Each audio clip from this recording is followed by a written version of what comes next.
자, 이번 시간에 제2장 여러분들 부동산 경제 및 우리가 시장 보도록 할게요. 1장보다는 여러분들 시험 문제가 더 많이 출제하고 한 5문제 정도는 예상이 되는 파트입니다. 자, 우리 45페이지 제1절 부동산 경제와 관련돼서 보죠. 자, 1번. 자, 부동산 경제학의 성립이라고 되어 있는데, 자, 우리 거기 세 번째 줄에 그림만이 나오죠? 여기서 경제의 원칙이란 최소의 비용으로 최대 효과를 원칙으로 요약된다라고 되어 있죠.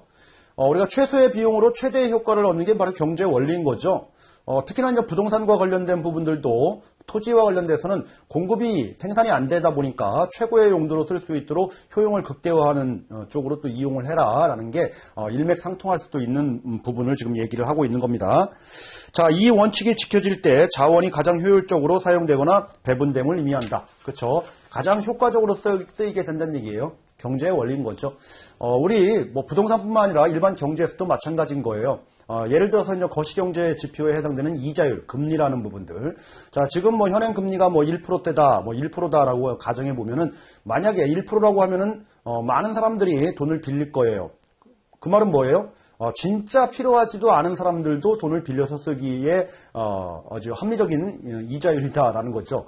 그 말은 뭐예요? 돈이 무한대로 우리가 통화량이 있는 게 아니다 보니까 아무나 다 쓰게 되면은 효율적으로 진짜 필요한 사람한테 그게 돈이 배분되는 효과가 떨어지게 되는 거죠.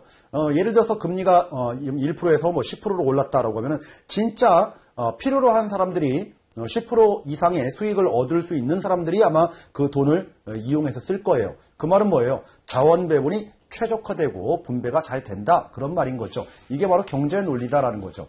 경제에서 그 금리라고 하는 것은 우리가 통화, 돈에 대한 값어치, 가격을 얘기하죠. 그래서 이 가격이라고 하는 것은 경제를 움직이는 보이지 않는 손이다라고들 얘기를 하는 거죠. 이게 바로 경제의 원칙이다라는 겁니다. 자, 다음으로 가겠습니다, 여러분들. 우리 46페이지에, 자, 맨 위에, 자, 첫 번째 줄 그 중간에 보니까 사회가 특정 지역 부동산 시장에 어떻게 영향을 주는지에는, 크게는 관심을 두지 않는다라고 되어 있는데, 뭐냐면 여러분들, 그, 일반 경제, 이 경제라고 하는 것은, 경제, 전체에 대한 그, 얘기들을 하는 거예요. 경제 전체. 그런데 이 부동산이라고 하는 것은 우리나라의 부동산도 여러분들 그 위치가 고정되어 있다 보니까 움직이지 못하죠. 이 부동산이라고 하는 것은 지역적 특징을 지역색이 좀 강하다라는 거예요. 그래서 경제 전체가 이 부동산을 직접적으로 설명하지는 못한다. 뭐 이런 얘기를 지금 하고 있는 겁니다. 크게 관심이 없다. 그래서 여러분들 이런 측면에서 두 번째 줄에 부동산 경제학은 광의의 공간 경제학으로 볼 수 있으며 지역 경제학 또는 도시 경제학과 그 맥을 같이 한다. 넓은 의미의 섹터별로 지역마다 이렇게 경제 그 부동산 경제 흐름이 다 다르더라라는 거예요. 자, 다음 여러분들 밑으로 오셔가지고 이제 수요와 공급과 관련된 부분 보죠. 자, 우리 수요와 공급 이렇게 나와 있는데요. 수요는 여러분들 원하는 거죠. 필요로 한다. 자, 필요로 하는데 아무나 필요로 하는 게 아니에요. 자, 내가 구매하고자 하고 있는 구매에 대한 욕구가 수요예요. 욕구뿐만 아니라 그쵸? 구매하려는 능력도 있어야 돼요. 두 가지 요건을 다 충족해야지만이 수요가 되는 겁니다. 그냥 막연히 있었으면 좋겠는데 라는 것은 수요가 아니에요. 그래서 구매력을 갖춘 유효 수요를 우리는 수요라고 한다. 즉 이런 말을 함축적으로 얘기하면 유효 수요 이렇게 얘기를 하면 되겠죠. 자, 공급도 마찬가지예요. 공급할 수 있는 능력, 공급하고자 하는 욕구가 결합되어야지만이 유효 공급이 되는 거죠. 그래서 경제학에서는 항상 수요 공급하게 되면은 유효 수요와 유효 공급으로 정의를 내리는 겁니다. 자, 그래서 5줄 내려가서 여러분들 보겠습니다. 자, 부동산의 수요라고 하는 것은 어떤 시기에 부동산에 대한 구매 능력이 있는 수요자가 사용 또는 투자 등의 목적으로 부동산이나 서비스를 구입하려는 욕구를 말한다라고 돼 있어. 구매 능력과 욕구가 두 가지가 동시에 충족한다. 그래서 맨 밑에 두 줄 보니까 일반적으로 유효 수요를 의미하는데 유효 수요는 소비자의 구매 의사의 구매력이 뒷받침된 수요를 의미한다. 이런 말이 나와 있죠. 자, 그래서 구매하고자 있는 욕구와 능력까지 다 갖춰야지만이 우리가 진정한 의미의 수요가 되는 거고 진정한 의미의 공급이 되는 거다라는 거예요. 자, 여기에서 수요와 공급과 관련된 그런 기본적인 개념 봤고요. 자, 우리 수요량, 공급량 이런 말을 하죠. 공급량. 물량을 얘기하는 거죠. 이거는 뭐 이렇게 굳이 어려운 얘기가 아니고요. 자, 다음 이 수요와 공급을 얘기할 때는 여러분들 일정 시점에서 이만큼 원해요. 이만큼 공급을 원해요. 라는 게 있고요. 또는 일정 기간 동안 이런 개념으로도 얘기할 수가 있겠죠. 자, 그래서 시점 개념은 여러분들 우리는 저량 개념이다 이렇게 얘기하고 영어로 얘기하면 스톡 개념이다 이렇게 얘기를 하는 겁니다. 자, 이거에 비해서 일정 기간을 설정한다라고 하면 유량 개념이다. 영어로 하면 플로우 개념이다 이렇게 얘기를 하는 거예요. 자, 이게 여러분들 재무설계 개론에서 공부했던 우리 자산부채 상태표, 그렇죠? 재무상태표, 그리고 현금 흐름표 이런 것도 공부했죠. 우리 자산부채 상태표는 일정 시점, 예를 들어서 2020년 12월 30일 기준 스톡 개념인 거고요. 자, 우리 현금 흐름표 1월 1일부터 12월 31일까지 벌어들인 총 수입과 지출 뭐 이런 것들 하면은 유량 개념, 플로우 개념으로 얘기를 한 거다라는 겁니다. 그래서 두 가지 의미로도 다 쓰인다라는 거예요. 수요와 공급은 뭐 구분하는 문제는 아니고 개념적으로 좀 알자라는 거죠. 자, 우리 우측 페이지 가겠습니다. 4번. 자, 수요 곡선과 수요의 변화 요인 해가지고 1번. 자, 수요 곡선과 수요의 법칙. 자, 우리 수요의 법칙과 관련된 부분 보게 되면은 여러분들 공급도 마찬가지 맥락으로 보시면 되는 거예요. 자, 만약에 해당 부동산의 가격이 상승하게 되면은 어떻게 돼요? 수요량은 줄죠. 구매하고자 하는 너무 비싸니까. 그렇죠? 자, 반대로 가격이 하락하게 되면은 수요량은 올라죠. 이게 바로 이제 수요의 법칙이 있다라는 겁니다. 수요의 법칙. 자, 그러면 그래프로 표시하면 여러분들 이렇게 표시하면 되겠죠. 자, 가격과 수요량과의 관계라고 해서 자, 가격이 1억일 때 이 정도의 수요량이 있었다. 그렇죠? 가격이 떨어지니까 수요량은 더 늘더라. 이거죠. 자, 그래서 이 선들을 쭉 이어서 표시하면은 이런 선이 되겠죠. 이게 바로 수요 곡선이다라는 겁니다. 수요 곡선. 자, 이 말은 뭐예요? 가격 변화에 따른 뭐예요? 수요량의 변화죠? 수요량의 변화. 그렇죠? 어디에서 어디로 변한 거예요? 자, A점에서 B점으로 또는 B점에서 A점으로 이렇게 변한 거죠? 즉 뭐예요? 수요 곡선상에서 움직이는 거예요. 수요 곡선상에서. 자, 이런 변화를 우리는 수요량의 변화다 이렇게 얘기한다고요. 수요량의 변화. 자, 용어를 보는 겁니다, 여러분들. 수요량의 변화다. 그래서 자, 거기서 여러분들 위에서 5줄, 6줄 내려와서 다음 단락에 보겠습니다. 자, 가격만의 요인 변화로 수요량이 수요 곡선상에서 점의 이동으로 변화하는 것을 수요량의 변화다 이렇게 얘기한다고요. 자, 가격 변화에 따라서 수요량이 변하는 거. 자, 반대로 여러분들 우리가 공급적인 측면도 미리 한번 보겠습니다. 뒤쪽에 나오지만은 공급적인 측면은 자, 우리 공급은 뭐예요? 자, 공급 부동산 가격이 오르면은 어떻게 됩니까? 공급량을 늘리겠죠. 반대로 부동산 가격이 떨어지면은 공급량을 줄일 거예요. 즉 뭐예요? 이걸 그래프로 표시를 하게 되면은 자, 공급량과 자, 가격과의 관계에서 자, 가격이 1억 원일 때 자, 공급량이 이 정도 됐어요. A점. 자, 그런데 가격이 떨어지다 보니까 많이 공급할 필요가 없겠죠. 공급자 입장에서 보면은 자, 공급량이 이렇게 줄어요. 자, 그러면 이런 점들 다 이으면은 이렇게 될 겁니다. 자, 이게 바로 공급곡선이다. 공급곡선. 자, 그러니까 수요곡선은 여러분들 가격과 수요량 간의 역의관계인 거고요. 공급곡선은 가격과 공급량과의 관계는 정의 관계를 나타내는 거죠. 자, 이런 것들을 우리는 뭐라고 얘기하면 될까요? 해당 공급곡선 상에서 움직인다.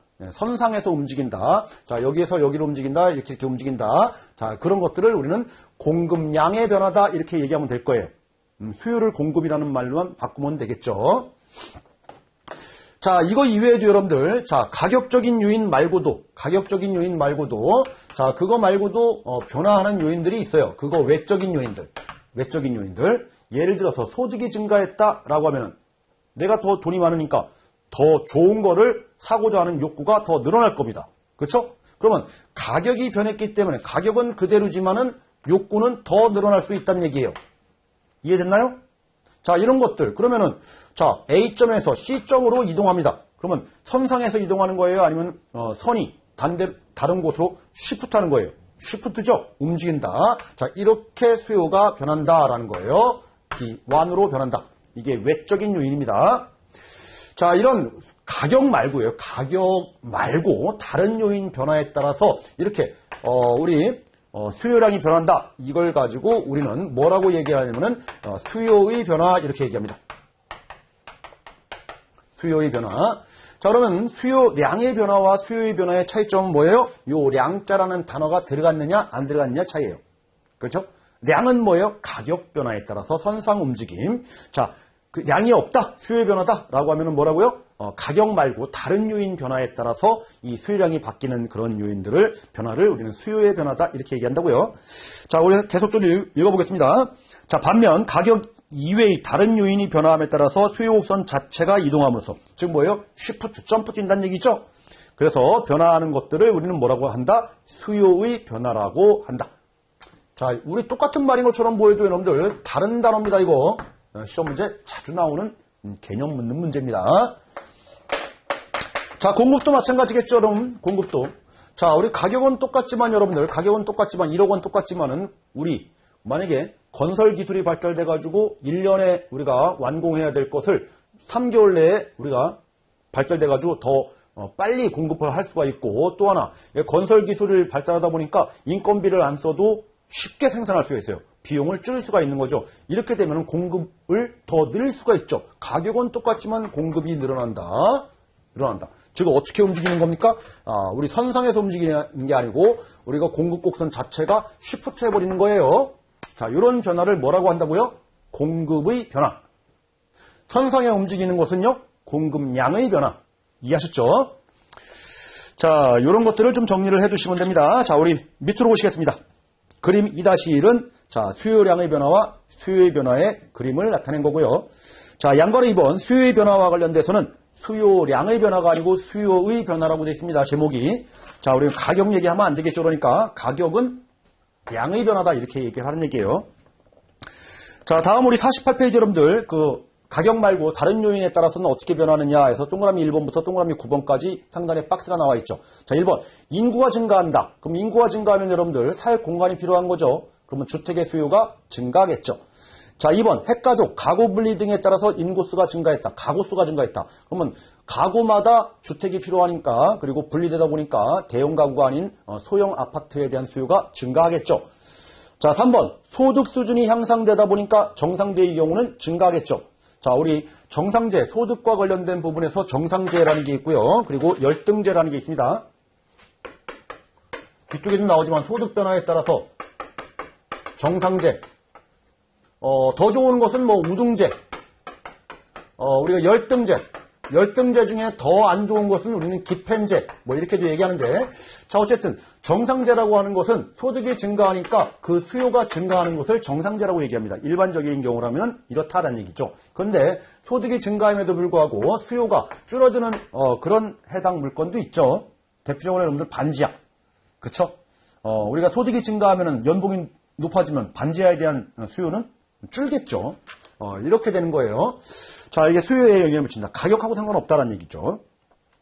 다음 동그라미 4번 대체재의 가격 상승 및 수익률 악화라고 되어 있습니다. 대체재의 가격 상승. 자, 우리 대체재.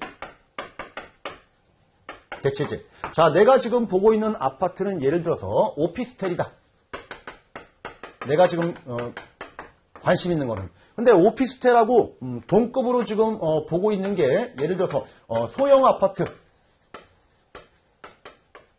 요거랑 한번 가져볼게요. 그러면 어떤 거를 내가 들어가든지 간에 별 차이점이 없다라고 한번 느껴온다고 한번 볼게요. 그러면 대체 관계에 있다는 얘기죠. 대체제다라는 겁니다. 자, 그러면 대체제, 소형 아파트 가격이 상승했어요. 그러면 여러분들, 소형 아파트 시장 보면은 가격이 상승했으니까 이 소형 아파트에 대한 수요는 늘어날까요? 줄을까요? 줄겠죠. 자, 요거는 여러분들 소형 아파트 입장에서 보면은 뭐예요? 수요량의 변화죠. 왜요? 가격의 변화에 따른 수요량이 변하는 거니까 수요량의 변화다. 그런데 내가 관심 있는 것은 대체제인 오피스텔이에요. 그럼 오피스텔은 여러분들 이게 너무 비싸니까, 그렇죠? 너무 비싸니까 이쪽으로 안 가겠죠? 그러면 이쪽으로 온다라는 겁니다. 자, 대체제의 가격이 상승하니까 또 대체제는 수요는 어떻게 될까요?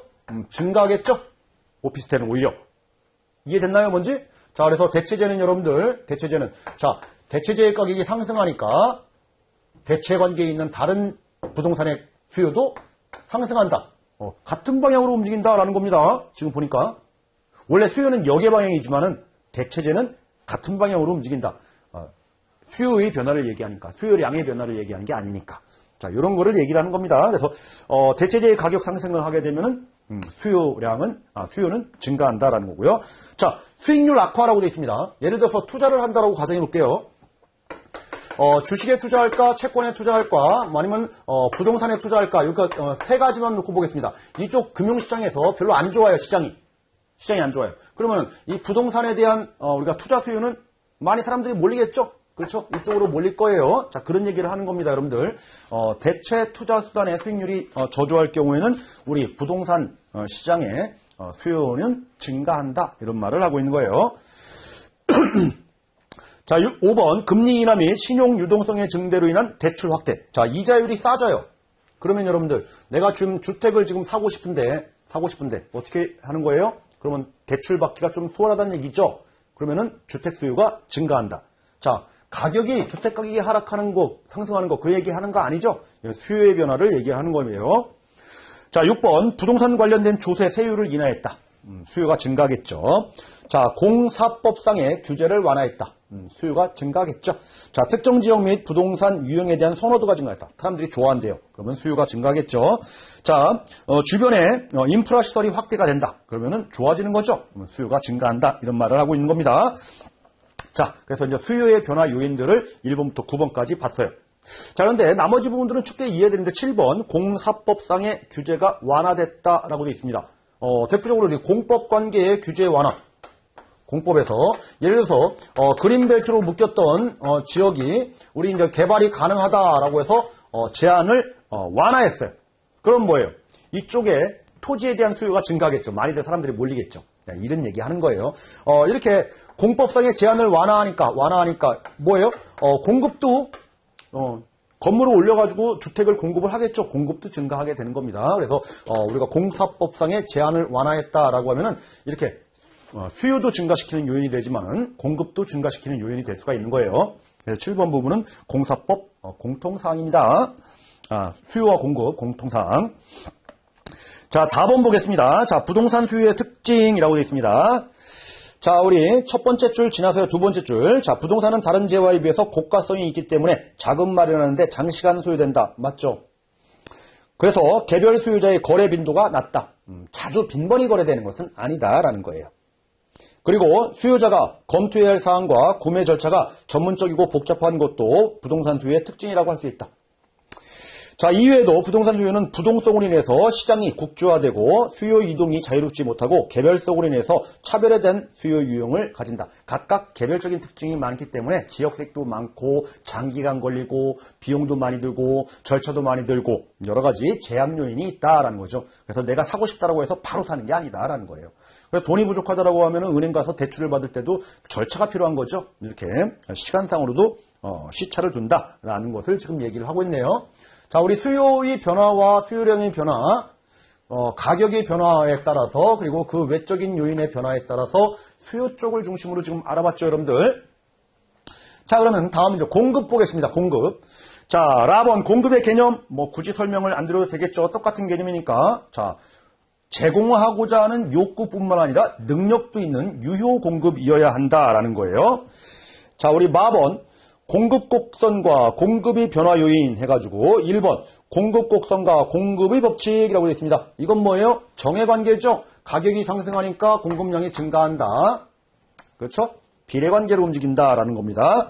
자, 오른쪽 여러분들 그림 2-2에서 공급량의 변화와 공급의 변화 한끗발 차이죠. 요 량자가 들어갔느냐 안 들어갔느냐의 차이예요. 그렇죠?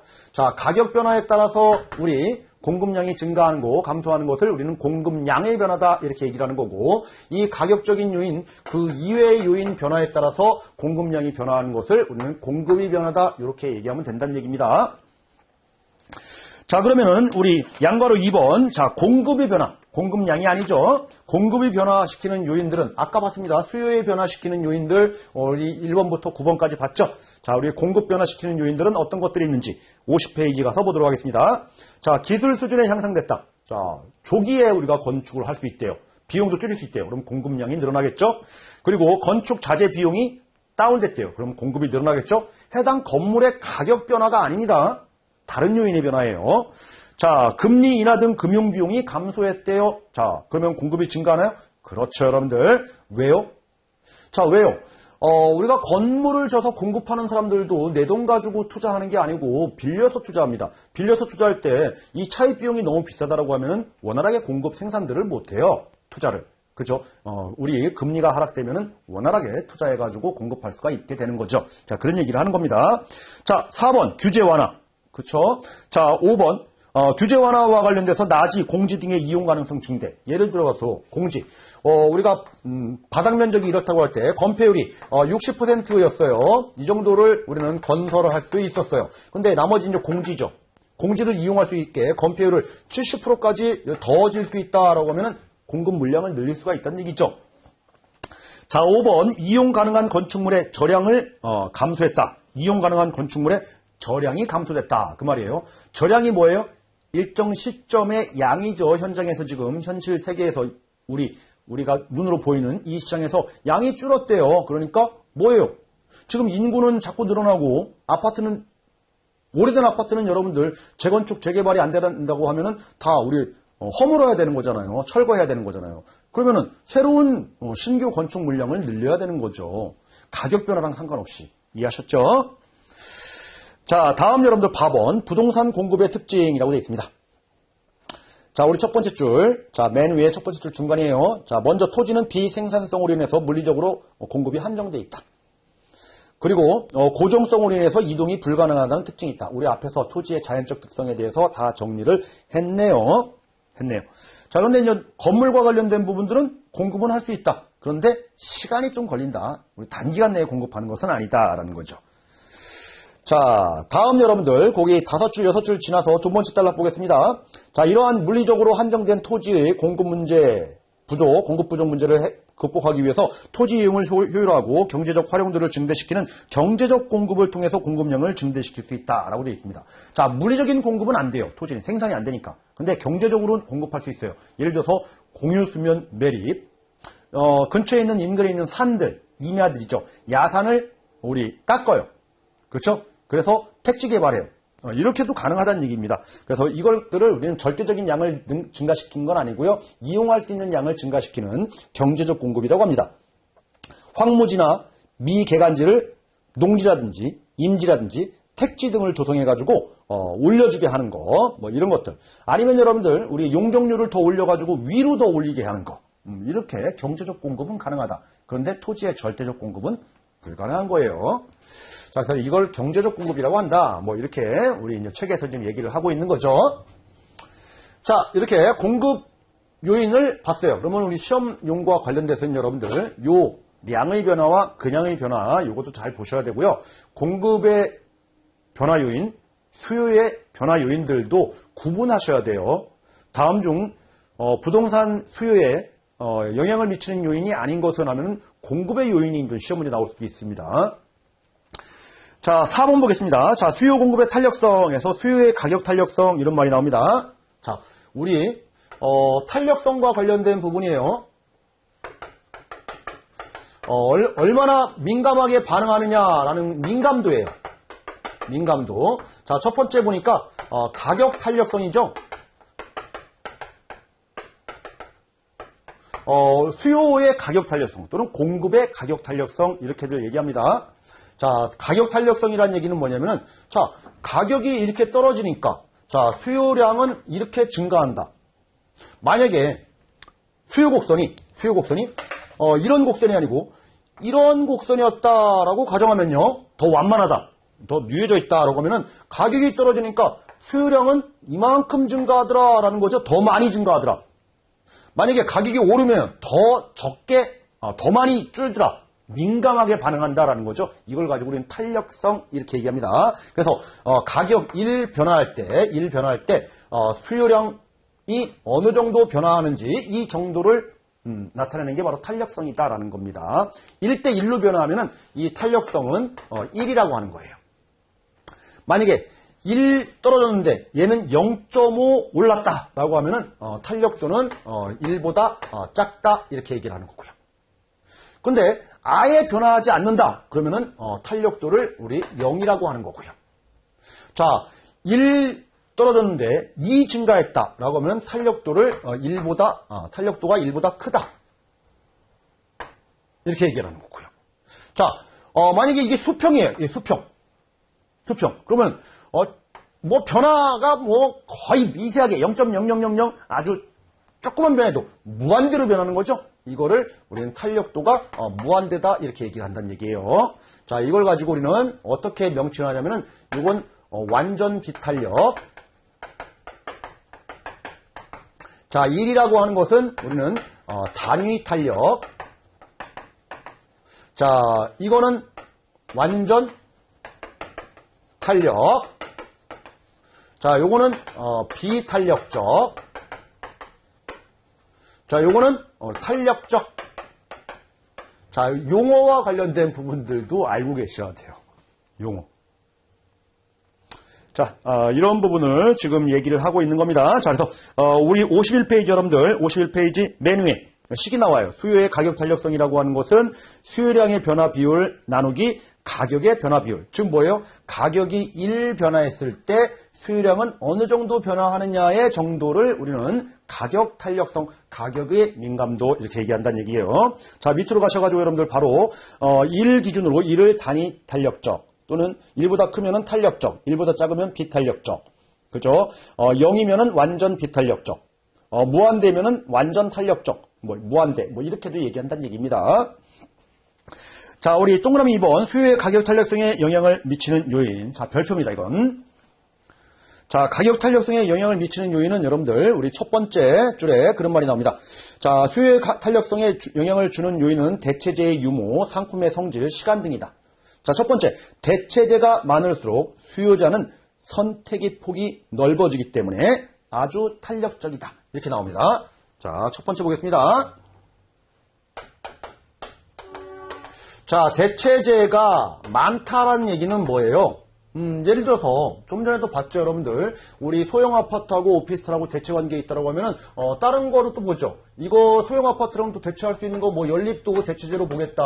아니면은 우리가 다세대 주택도 대체재로 보겠다라고 이렇게 가정하면은 자, 이 소형 아파트 입장에서 보죠. 가격이 만약에 올랐어요. 그러면은 조금만 올라도 민감하게 반응해도 어디든지 갈 수 있다는 얘기예요. 선택의 폭이 많다는 얘기잖아요. 그러면은 가격이 변화하게 되면은 이쪽은 수요가 급감하겠죠. 아주 민감하게 반응하겠죠.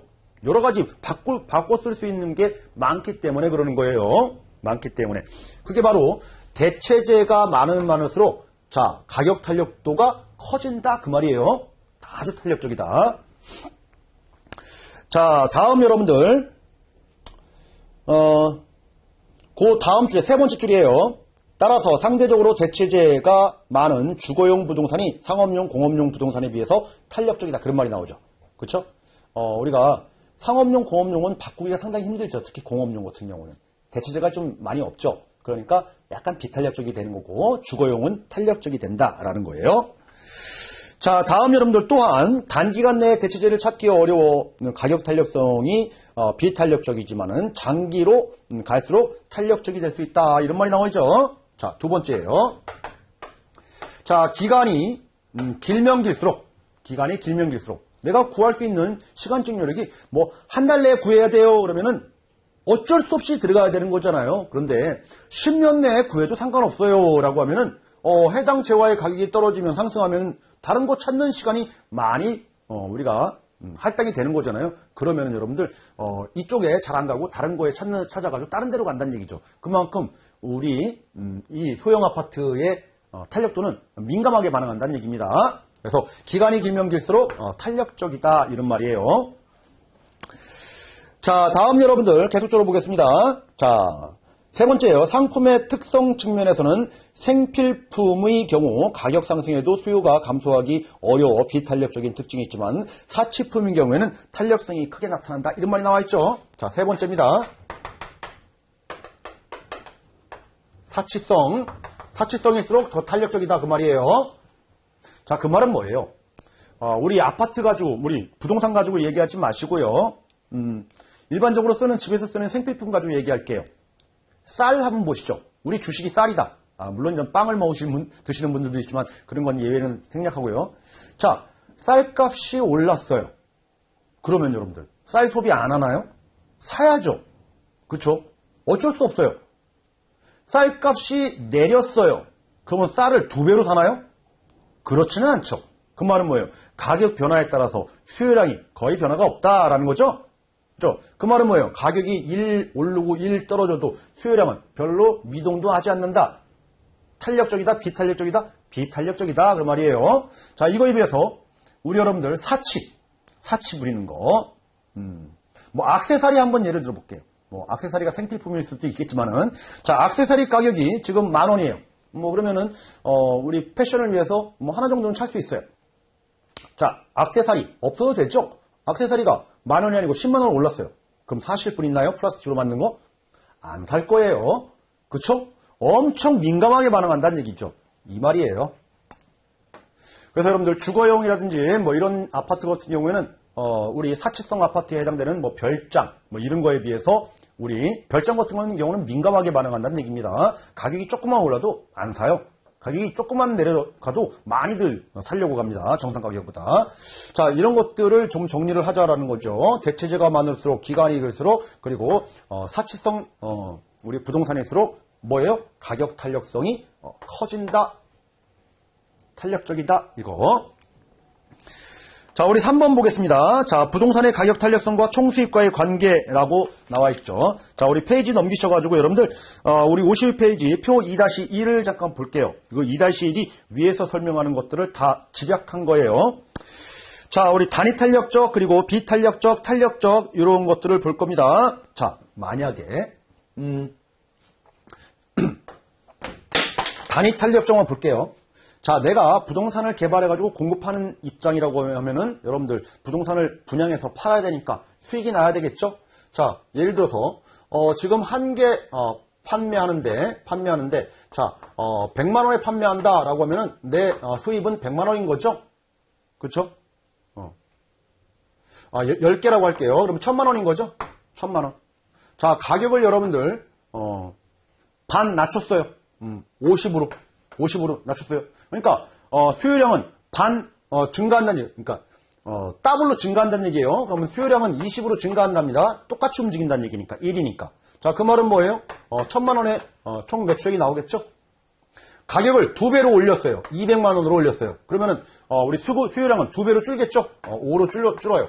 그럼 얼마예요? 1,000만 원에 이익이 나오죠? 그래서 여러분들 가격 탄력성이 단위 탄력적이라는 얘기는 여러분들 가격이 오르고 내리고 할 때 기업 입장에서 보면 총수입은 변화가 없다라는 거예요. 변화가 없다. 자, 그러면은 탄력적인 경우로 한번 볼게요. 탄력적인 경우. 자, 가격을 올렸네요. 2배로. 그러면은 수요량은 2배보다 더 많이 줄죠? 더 많이 줄어요. 이렇게. 그러면 여러분들 그러면 어떻게 돼요? 600만 원밖에 수입이 안 돼요. 이해됐나요, 뭔지? 이런 거예요. 그래서 여러분들 탄력적일수록 가격을 올리면은 자, 어떻게 됩니까? 총 수입은 줄어든다라는 겁니다. 줄어든다. 그래서 표 2-1. 자, 우리 탄력적인 경우를 먼저 보죠. 탄력적인 경우는 뭐예요? 가격을 인상하게 되니까 총 수입은 감소한다 이렇게 돼 있죠. 자, 반대 하나 볼게요. 자, 가격을 반으로 내렸어요. 내리니까 탄력적이니까 더 민감하게 반응한다라는 거죠. 자, 20으로 증가하는 게 아니고 더 민감하게 30으로 증가한다 그런 말이에요. 그러면 1,500만 원이 된다라는 거죠. 오히려 가격을 내리니까 탄력적일 경우에 가격을 내리니까 어떻게 됩니까? 총 수입은 증가하게 되네요. 자, 이렇게 여러분들 그 표 2-1 해석하는 거 충분히 이해됐나요? 반대로 여러분들 비탄력적인 경우는 반대 개념으로 보시면 되는 거고 단위 탄력적인 경우는 불변 개념으로 보시면 되는 거고 그러니까 하나만 정확하게 이해하시면 되죠. 그죠? 탄력적인 경우만 정확하게 이해하시면 돼요. 자, 우리 가격 낮추는 것보다 더 많이 수요량이 줄기 때문에 수입은 안 좋아지고 자, 가격을 올리면은 올리는 것보다 수요량이 더 많이 늘기 때문에 오히려 수입은 더 증가한다. 이렇게 되는 겁니다. 그래서 시장에서 여러분들 이 가격 탄력성을 보란 얘기는 뭐냐면은 부동산 공급업자 측면에서 탄력도가 일보다 크다라고 하면은 가격을 낮추는 정책을 통해 가지고선 뭐예요? 기업의 매출을 증가시키는 그런 정책으로도 활용할 수 있다는 부분을 우리는 시사점을 알 수가 있겠다라는 겁니다. 자, 중요합니다. 여러분들 표 2-1. 자, 다음 여러분들 우리가 양가로 2번 수요의 소득 탄력성 보겠습니다. 지금 가격 탄력성 지금 봤고요. 자, 다음 여러분들 수요 탄력성이에요. 소득 탄력성.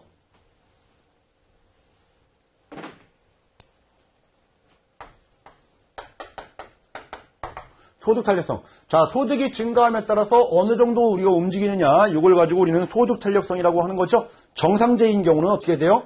자, 소득이 증가하니까, 정상제인 경우는 수요가 증가하죠? 증가하죠. 그리고 여러분들, 열등제인 경우는 어떻게 돼요? 열등제인 경우는 오히려, 수요가 감소하죠. 감소하게 된다. 그래서 거기 그런 말이 나옵니다, 여러분들. 거기 식 바로 밑에.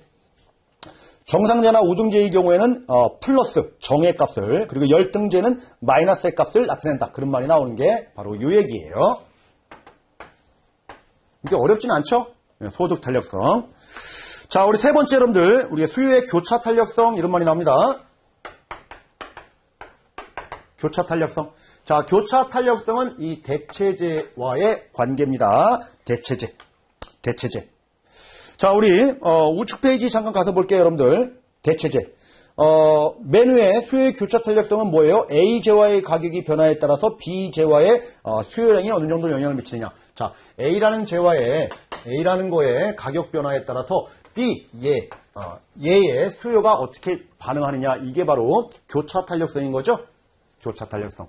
자, 그러면 여러분들 대체제를 볼게요. 대체제.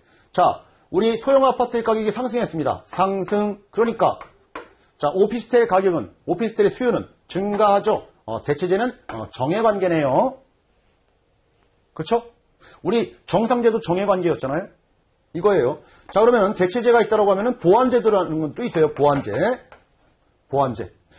예를 들어서 보는 거예요. 자, 보완제는 이거랑 둘 중에 하나 선택하는 게 대체관계라고 하면은 이거 선택하면은 무조건 따라오는 게 보완이에요. 소형 아파트를 우리가 골랐다라고 하면은 분명히 따라오는 게 있을 겁니다. 소형 아파트에 어울리는 거. 대표적으로 어떤 거가 있을까요, 여러분들? 집에 대형 아파트에 살고 있으면은 아마 큰, 4인용, 소파가 있어야 될 거예요. 근데 4인용 소파, 소형 아파트에 들어가면은 놓을 자리가 없죠. 그렇죠? 2인용 소파, 이거예요. 소파, 가구. 2인용. 이런 시장이 존재한다는 얘기입니다. 자, 그러면은, 소형 아파트 가격이 상승하니까 뭐예요? 소형 아파트로 사람들이 안 몰리겠죠? 수요가 줄어요. 그러니까 소형 아파트에 들어가는 사람이 없어요. 그러면 2인용 소파 많이 살까요? 안 사겠죠. 수요가 줄겠죠. 자, 그러니까 보완제 관계에 있다고 하면은 보완제 이 소형 아파트 가격이 상승하면은 여러분들 우리가 소파 2인용 소파의 수요는 감소한다라고 해서 이렇게 마이너스 역의 관계. 자, 내용은 충분히 이해되는데 이제 시험장에 가셔가지고 이거를 응용해서 빨리빨리 푸셔야 되는데 그게 관건인 거죠. 자, 그래서 이해 위주로 지금은 여러분들 잘 따라오시면 됩니다. 자, 다음 여러분들 밑으로 오셔가지고 4번 공급의 가격 탄력성. 지금 수요의 가격 탄력성, 소득 탄력성, 교차 탄력성 봤어요. 그러면 공급 쪽도 이런 맥락으로 보겠다는 얘기 있죠. 자, 공급의 가격 탄력성. 자, 생략하도록 하겠습니다. 자, 페이지 넘기겠습니다. 자, 우리 54페이지 여러분들, 저희 그림 바로 밑에, 그림 바로 위에 보니까 여러분들, 공급 곡선은 수직이다, 옆으로 돼 있다, 이런 말이 나와 있는데, 간단한 거예요.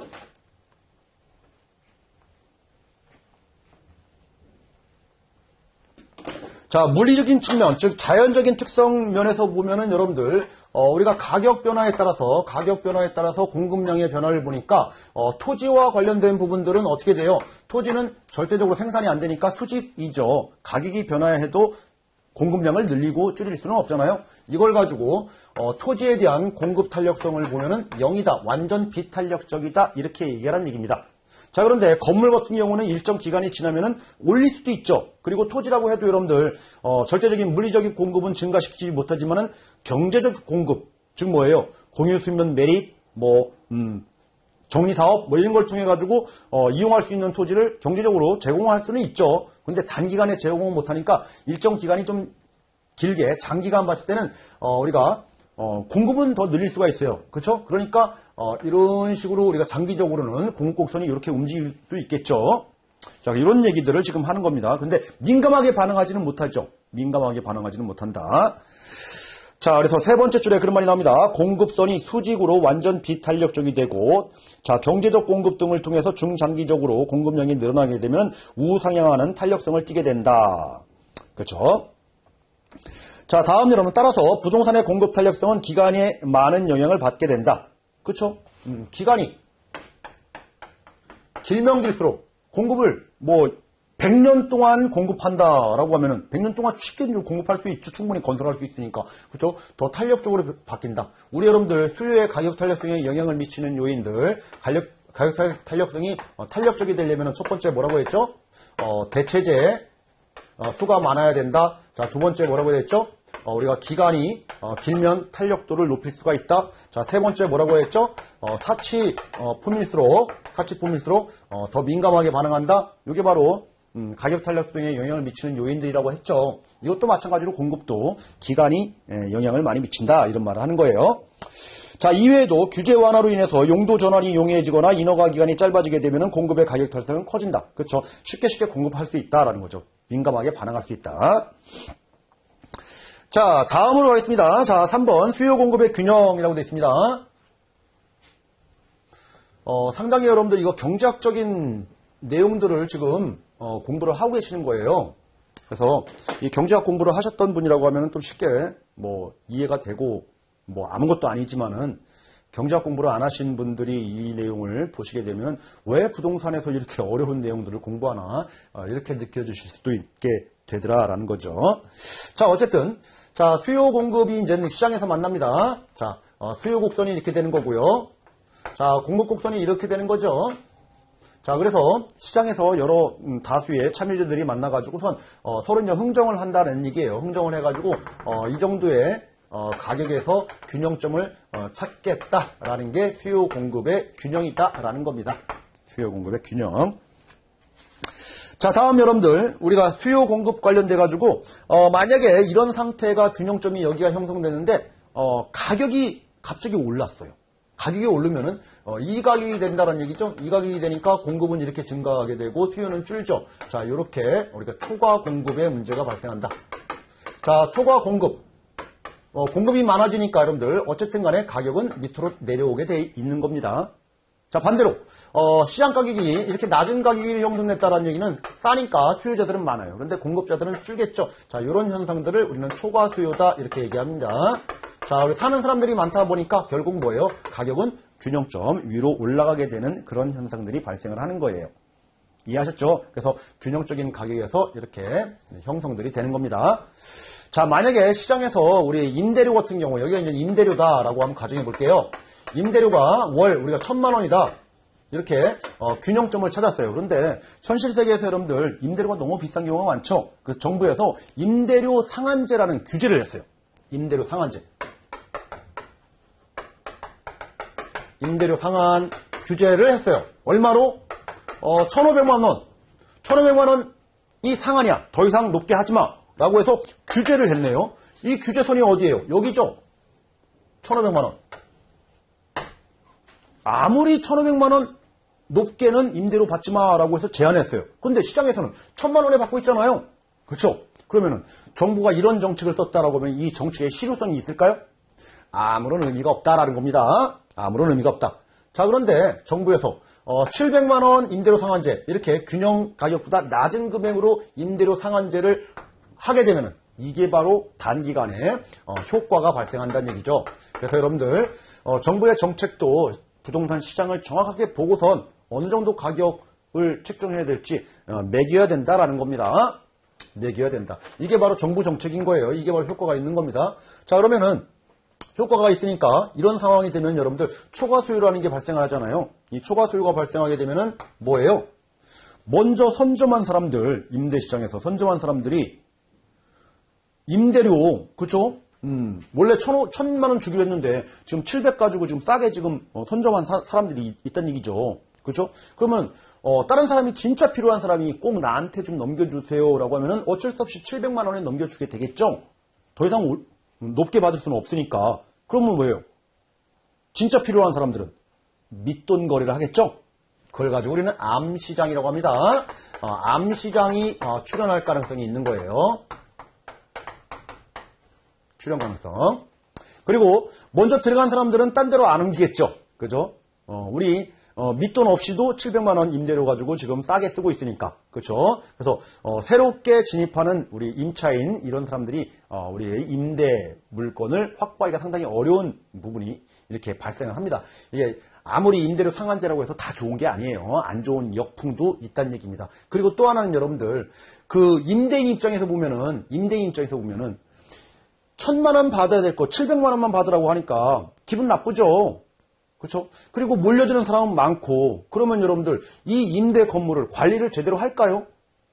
예전에는 뭐 수선도 잘하고 우량 임차인을 임차하기 위해서 여러 가지 홍보 활동도 하고 마케팅도 했는데 그럴 필요가 없죠. 그래서 우리 임대인 입장에서 보면 관리 소홀로 이어갑니다. 그래서 이쪽 지방이 슬럼화되는 아주 안 좋은 그런 현상들로 우리가 시장이 왜곡될 수가 있습니다. 그래서 바로 우리 임대료 상한제와 관련된 부분들도 뒤쪽에서 나오게 되겠지만은 이거 균형과 관련돼서 여러분들 같이 연결해가지고 정리를 해두시는 게 좋아요. 자, 다음 여러분들 4번 수요 변화에 따른 균형의 이동. 자, 수요가 변화했대요. 수요량이 아니고 수요가 변하면 여러분들 어떻게 해요? 자, 우리 수요 곡선 상에서 변화가 아닌 게 아니고 쉬프트 하는 거죠. 수요가 증가했다라고 하면 이렇게 이동하는 거죠. 자, 그러니까 자, A라는 점에서 자, B라는 점으로 이렇게 이동한다. 자, 그럼 어떻게 돼요? 양이 증가하고 가격이 오르죠. 이해됐나요? 자, 그 얘기예요. 자, 우리 다음 페이지 56페이지 가서 보겠습니다. 자, 양괄호 2번. 자, 공급 변화에 따른 균형의 이동. 자, 공급이 변화했다라고 할게요. 자, 이 A점, 이 빨간 건 없다라고 하고 공급이 증가했다라고 한번 가정해 볼게요. 공급 증가했다. 자, 이거 S 다시로 증가했다. 그러면 A점에서 이 C점으로 이동하는 거죠? C점으로. 자, 그러면 어떻게 돼요? 양은 증가하지만 가격은 떨어지죠? 공급이 증가하면은. 자, 그러면 두 가지를 한번 결합해 볼까요? 자, 수요도 이렇게 변화하고 증가하고 공급도 동시에 증가했다라고 하면 어떻게 돼요? 균형점이 A라는 점에서 어디로 움직이는 겁니까? 여기 E라는 점으로 다시 또 움직이게 되는 거죠? 자, 그러면 여러분들 어떻게 돼요? 양은 증가한 거 맞아요. 근데 가격은요. 지금 이게 올랐는지 내렸는지 따져봐야 되겠죠? 따져봐야 돼요. 자, 만약에 공급이 요만큼만 증가했다라고 하면 요 점으로 갈 거예요. 그럼 가격이 오를 거예요. 근데 공급이 이만큼 증가했다라고 하면은 이 점으로 바뀌는 거예요. 그러면 가격은 떨어질 거예요. 그렇죠? 그래서 이 탄력도라든지 어느 정도 변화 정도에 따라서 가격 변화는 달라지는 거예요. 오를 수도 있고 떨어질 수도 있는 겁니다. 이해하시죠? 두 개가 다 변했을 때. 자, 수요가 증가했다라고 하면은 양은 증가하고 수요량은 증가하고 균형 수급량은 증가하고 가격은 오르고요. 자, 공급이 증가했다라고 하면은 공급량 증가하고 가격은 떨어지고요. 근데 두 개가 동시에 증가했다라고 하면 양은 증가하지만 가격은 어디로 튈지 모른다라는 겁니다. 자, 이런 부분들 함께 잘 정리를 해 두셔야만 되는 거예요. 자, 이렇게 설명드렸고요. 자, 오른쪽 여러분들 57페이지. 자, 부동산의 규제의 개념이라고 돼서 자, 우리 4번 규제의 영향. 자, 가격 규제와 수급량 요거 한번 볼게요. 자, 가격 규제와 관련해서 밑에 여러분들 그림이 나옵니다. 그림 2-7 임대료 규제의 효과라고 돼 있는데 지금 현재 시장에서 R 스타 그쵸? R 스타. 자, 여기에서 지금 1,000만 원에서 지금 거래되고 있는데 만약에 R 다시 위로 이렇게 임대료 상한제를 하면은 아무런 효과가 없다라는 거예요. 근데 알파, 여기 알파예요. 그림에서. 자, 요렇게 밑으로 내려야지 임대료 상한제를 해야지만이 효과를 볼 수가 있다라는 겁니다. 자, 효과를 보게 되지만은 결과적으로 요 시장으로 가게 되면 초과 수요가 발생하게 된다라는 거죠. 그래서 안 좋은 효과도 발생을 하는데 자, 다음 페이지 58페이지 여러분들. 가격 규제의 부작용이라는 말이 나옵니다. 이런 형태가 되면은 안 좋은 효과도 발생하는데 부작용이 생길 수가 있다라고 해가지고 자, 세 번째 줄에 뭐라고 되어 있습니까? 임차인이 암시장이 형성된다 이런 말이 나오죠. 암시장 출현 가능성이 있다. 안 좋은 효과. 자, 다음으로 그 암시장 다음에 네 번째 줄. 자, 추가 비용을 들여서 주택을 수선하거나 임대료를 높일 수 없으므로 장기적으로 임대주택의 질이 떨어진다. 아주 관리가 소홀해지고 슬럼화될 수도 있다.